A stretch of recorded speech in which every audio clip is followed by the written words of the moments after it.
सुप्रभात बच्चों। प्रातःकालीन कक्षा में आप सबों का हार्दिक अभिनंदन। बेटा, ये नैतिक शिक्षा का आपका आज प्रथम दिन है ना। बाकी सारे विषयों की कक्षा तो आप लोगों की चल ही रही थी। उसके बाद धर्म शिक्षा का था कि लॉकडाउन की शायद अवधि समाप्त हो जाए, तो समर ब्रेक के बाद, ग्रीष्मावकाश के बाद शुरू होता, परंतु अभी भी स्थिति वही है। इसलिए हम लोगों को अपना कार्य करते जाना है ना बेटा। आशा है आप लोगों के पास पुस्तकें होंगी, और नहीं भी तो जल्दी से जल्दी इसे लेने की कोशिश कीजिए, या ये वीडियो जो मैं दिखा रही हूँ एक एक करके चैप्टर का भेजूंगी, और आप लोगों को अपना कक्षा कार्य, गृह कार्य पूरा करते जाना होगा, है ना।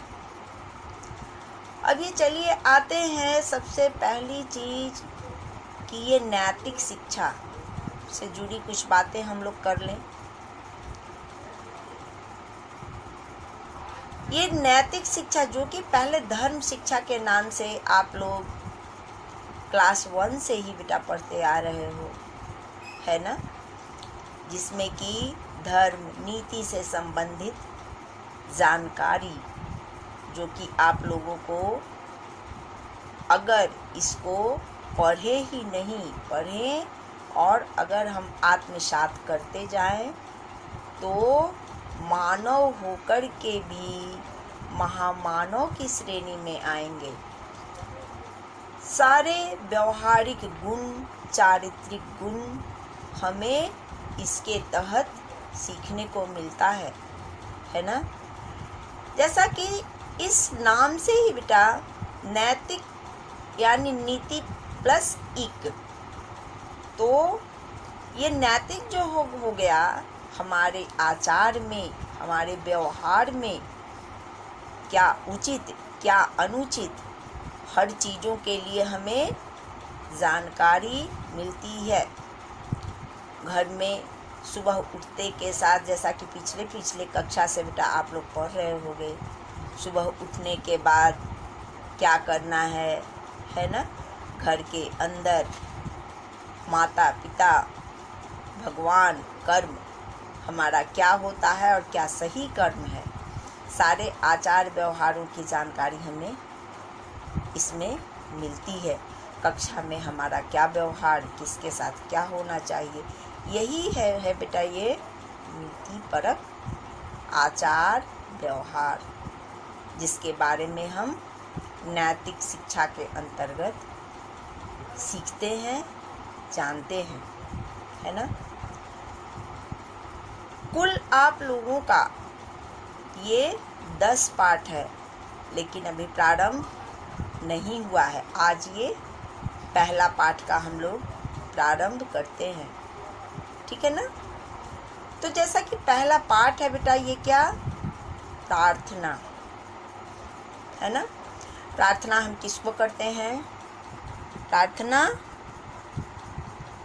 भगवान को। ईश्वर कौन है मालूम है ना। धर्म शिक्षा के ये जो आपका आर्य समाज के नियम, खास करके ये दूसरा नियम जो है, जिसमें परमात्मा के कितने सारे नामों को हम लोगों को जानने का मौका मिला है ना। परमात्मा सारे जगत का संचालक, और कितने सारे इसके गौणिक विशेषताएं जो हैं वो इसमें हमें जानने का अवसर मिला है ना। आप याद कीजिएगा, मैं कक्षा के दौरान आगे इस पाठ में है भी पहला और दूसरा नियम का विश्लेषण, जिसमें मैं पुनः चर्चा करूंगी, ठीक है ना। तो इसे आप लोग याद रखिएगा। तो यहाँ प्रार्थना, आप लोग प्रतिदिन स्कूल में आते हो तो कक्षा का प्रारंभ हम लोगों का किससे होता है? प्रार्थना से। क्यों? क्योंकि हम शरीर से, मन से, आत्मा से अपने आप को निर्मल, स्वच्छ करके और तब फिर कक्षा में प्रवेश करें और पठन पाठन का कार्य करें। ठीक है ना? तो चलिए, ये प्रार्थना जो है भक्त भगवान से कर रहा है ना? ध्यान दीजिएगा बेटा अब। हे दयामय हम सबों को शुद्ध जीवन दीजिए, दूर करके हर बुराई को भलाई दीजिए। हे दयामय, दयामय, दया के सागर कौन है? भगवान, है ना? तो भक्त भगवान से ये प्रार्थना कर रहा है, हे दयामय हम सबों को शुद्ध जीवन दीजिए। शुद्ध यानी कोई भी मिलावट नहीं, अर्थात बिल्कुल निश्चल, साफ सुथरा, उज्जवल ऐसा जीवन दीजिए। दूर करके हर बुराई को भलाई दीजिए। हमारे अंदर की जितनी सारी बुराइयां हैं उसे आप दूर कर और भलाई यानी ज्ञान के प्रकाश से हमें आलोकित करें। ऐसी कृपा और अनुग्रह हम पे हो परमात्मा, हो सभी बच्चे बड़े इस देश के धर्मात्मा। ऐसी कृपा, कृपा कहते हैं दया, और अनुग्रह, अनुग्रह का भी वही पर्याय है ना? तो ऐसी दया और कृपा हे भगवान परमात्मा आप हम पे कीजिए कि हो सभी बच्चे बड़े इस देश के धर्मात्मा। इस देश के सभी बच्चे बड़े यानी सारे प्राणी क्या हो? धर्मात्मा, जिनकी आत्मा धर्म से ओतप्रोत हो। अब यहाँ ये ध्यान देने वाली बात है बेटा, धर्मात्मा धर्म समझते हो ना, जो कि नीति के अनुकूल है वो धर्म, और जो नीति के विरुद्ध है वो अधर्म, है ना? मनसा वाचा कर्मणा, किसी के लिए अच्छा सोचना, अच्छा करना, अच्छा बोलना धर्म के अनुकूल है ना? और इसके विपरीत जो हुआ वो अधर्मी। ठीक है ना? हो उजाला सबके मन में ज्ञान के प्रकाश से, और अंधेरा दूर सारा हो अविद्या नाश से।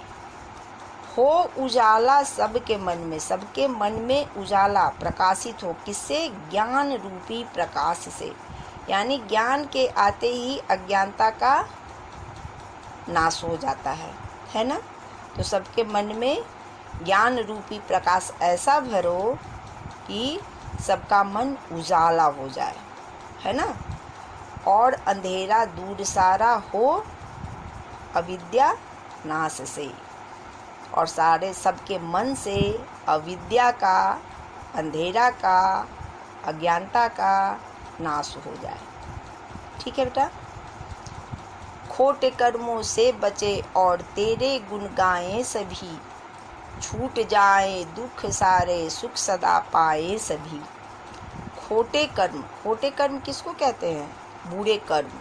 तो बुरे कर्मों से हे भगवान, खोटे कर्मों से बचे, बुरे कर्मों से बचे, और तेरे गुण गाएं सभी, और तुम्हारा ही सब गुणगान करें। छूट जाए दुख सारे, इससे सारे जीवन के दुख दूर हो जाएंगे, और सुख पाए, सुख सदा पाए सभी, सारे लोग सुखी हो जाएंगे।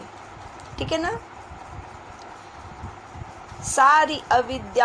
सारी विद्याओं को सीखे, ज्ञान से भरपूर हो, शुभ कर्म में हो वे तत्पर, दुष्ट गुण सब दूर हो। सारी विद्याओं को सीखे, सारे प्राणी जो हैं वो विद्या रूपी धन से सीखे, और तभी वो ज्ञानी हो जाएं। शुभ कर्म में होवे तत्पर, दुष्ट गुण सब दूर हो। शुभ यानी अच्छे कर्मों के लिए सब लोग तत्पर रहें, सारे लोग अच्छे अच्छे कर्म करें, जिससे कि सारे दुष्ट गुण यानी बुरे गुण सबके अंदर से दूर हो जाए। दुष्ट गुण बुरे गुण समझते हो ना? किसी का, जैसा कि मैं बताई ही कि मनसा वाचा कर्मणा, किसी के लिए सोचना करना ये बुरी चीज़ है, तो उसका नाश हो जाए। ठीक है बेटा। यज्ञ हवन से हो सुगंधित अपना भारत वर्ष देश, वायु जल सुखदाई होवे जाए मिट सारे क्लेश। यज्ञ हवन बेटा ये बताने की ज़रूरत नहीं है, हम लोग अपने घर ही नहीं स्कूल में होता है ना साप्ताहिक यज्ञ हवन, तो इससे हम लोग परिचित हैं और पता ही है कि यज्ञ हवन किस लिए करते हैं। अपने ही नहीं बल्कि पूरे वातावरण को सुगंधित करने के लिए, है ना। तो यज्ञ हवन से हो सुगंधित अपना भारत वर्ष देश, हमारा भारत वर्ष जो है ये सारा देश जो है यज्ञ हवन से सुगंधित हो जाए। और क्या, वायु जल सुखदाई होवे जाए मिट सारे क्लेश। वायु जल, इस यज्ञ हवन के तदुपरांत जो सारा वायु जल सारा माहौल जो है वो सुखदाई हो, जिससे कि रहने वाले भारत देश के प्राणियों के सारे क्लेश, कलह क्लेश, है ना, जो बुरे विचार होते हैं वो दूर हो जाए। वेद के प्रचार में होवे सभी पुरुषार्थी, होवे आपस में प्रीति और बने परमार्थी। वेद के प्रचार में होवे, वेद पता है ना वेद किसे कहते हैं, वेद क्या है, वेद ज्ञान का संग्रह है, मालूम है ना। 4 वेद हैं, हाँ, ऋग्वेद, सामवेद, यजुर्वेद, अथर्ववेद। तो ये वेद जो है वो क्या है, ज्ञान का संग्रह है। तो इस वेद के प्रचार में यानी वेद के वाणियों के प्रचार में सभी पुरुषार्थी हों, है ना, सब संलग्न होवे आपस में प्रीति और बने परमार्थी। जब वेद की बातें हर प्राणी के अंदर आ जाएगी तो आपस में एक प्रीतिपूर्ण माहौल स्थापित हो जाएगा और सारे लोग क्या हो जाएंगे, परमार्थी। ये परमार्थी किसका विपरीत है, स्वार्थी। स्वार्थी यानी जो सिर्फ अपने हित की बात सोचे, और परमार्थी जो कि अपनी भलाई का परित्याग कर दूसरे की भलाई का सोचे। हमारे आर्य समाजियों के नाम सर्वविदित है ना, जिनके पुण्य प्रताप से, जिनके कर्मों के फलस्वरूप आज हमारा ये डीएवी स्थापित ही नहीं हुआ बल्कि ये चल रहा है, दिनों दिन फलता फूलता आगे बढ़ रहा है, जिसमें आप जैसे बच्चे, संस्कारी बच्चे पढ़ने आते हैं, है ना। तो और बने परमार्थी, लोभी और कामी, क्रोधी कोई भी हम में न हो, सर्व व्यसनों से बचे और छोड़ देवे मोह को। लोभी और कामी ये सब बुरी आदतें हैं। लोभ करना यानी दूसरे की चीज़ हड़पने का, दूसरे की किसी भी अच्छी चीज़ को देख कर के मन में लालच आना। लोभी, कामी, क्रोधी ये सारे बुरे चीज़ हैं, है ना। तो हम लोगों में से कोई भी लोभी, कामी, क्रोधी नहीं रहे। सर्व यानी सारे व्यसनों, बुरी आदतों से बचें और छोड़ देवें मोह को। ये मोह जानते हो क्या है? मोह जो है अज्ञानता रूपी बंधन मनुष्य के अंदर होता है। जब मनुष्य मोह माया के बंधन में लिप्त होता है तभी वह गलत काम को भी कर देता है। जिस समय ये मोह माया के बंधन से इंसान मुक्त हो जाता है तभी उसे परमात्मा का साक्षात्कार भी होता है। अच्छी संगत में रहें और वेद मार्ग पर चलें, तेरे ही हो वे उपासक और कुकर्मों से बचें। अच्छी संगत में रहें यानी हमेशा हमारा रास्ता जो हो वो अच्छाई का हो। कहा जाता है कि आप लोग जानते होंगे इस लोकोक्ति को कि संगत से गुण होता है, संगत से गुण जात, है ना।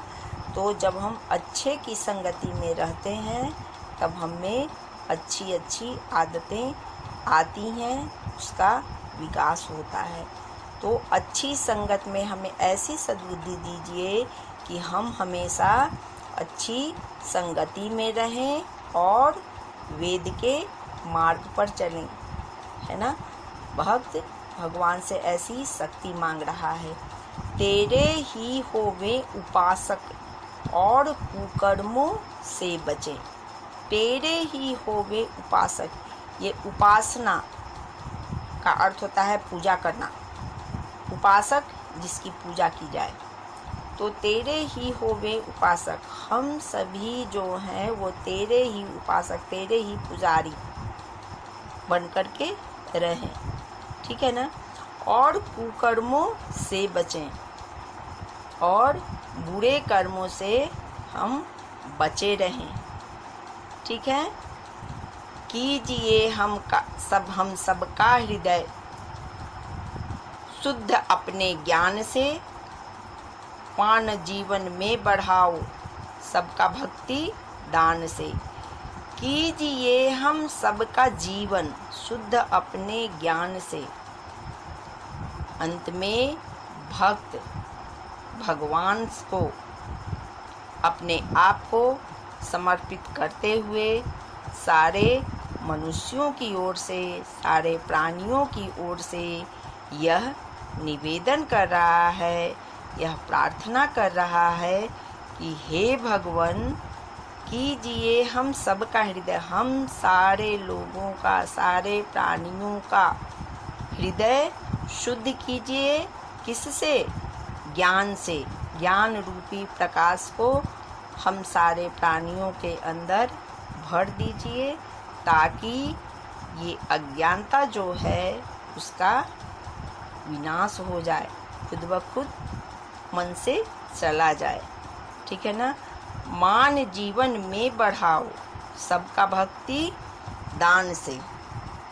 मान जीवन में बढ़ाओ, है ना, सबका ऐसी भक्ति हमें दीजिए कि हमें समर्पण की भावना सारे लोगों के अंदर आए, सबका भला करें और भला सोचें। इस तरह से बेटा हम लोगों ने प्रथम पाठ के प्रार्थना का समापन किया, ठीक है ना। इसमें ध्यान देने वाली बात है कि अलग से क्वेश्चन आंसर नहीं दिया गया है, परंतु हम लोग इसमें से प्रश्नों को ढूंढकर खोजकर करेंगे, ठीक है ना। अब इस वीडियो को देखने के बाद आप लोग व्हाट्सएप पर कुछ क्वेश्चन मैं करूँगी क्लास कक्षा का, और उसके बाद कुछ गृह कार्य भी मैं दूंगी, ठीक है ना। आप लोग इसको भली भांति कीजिएगा। कुछ प्रश्नों के उत्तर मैं व्हाट्सएप पे आप लोगों को लिख कर के प्रश्न और उत्तर सेंड भी कर दूंगी। आप लोग इसको गृह कार्य के रूप में करने की कोशिश कीजिएगा। फिलहाल आप लोग बेटा इस प्रार्थना को बार बार पढ़िए, पढ़ कर के याद करना है और इसे गृह कार्य में बहुत ही सुंदर ढंग से सुलेख के रूप में लिखना है। सबसे पहले एक व्यवहारिक बात मैं बता दूं कि धर्म शिक्षा की आप एक सुंदर सी कॉपी ब्राउन पेपर से कवर करके बनाइएगा, और उसमें सबसे पहले प्रथम पृष्ठ में ओम का सुंदर सा चित्र बना करके और उसको अपनी इच्छानुसार मानस पटल में अंकित रंगों की तूलिका से उसको भर दीजिएगा, ठीक है। उसके बाद कम से कम 2 सुविचार आप लोग अपनी इच्छा से लिखिएगा, ठीक है ना। और तब उसके बाद ये जो आपका तीसरा है, प्रार्थना को सुंदर सुंदर शब्दों में लिखिएगा। धन्यवाद बेटा।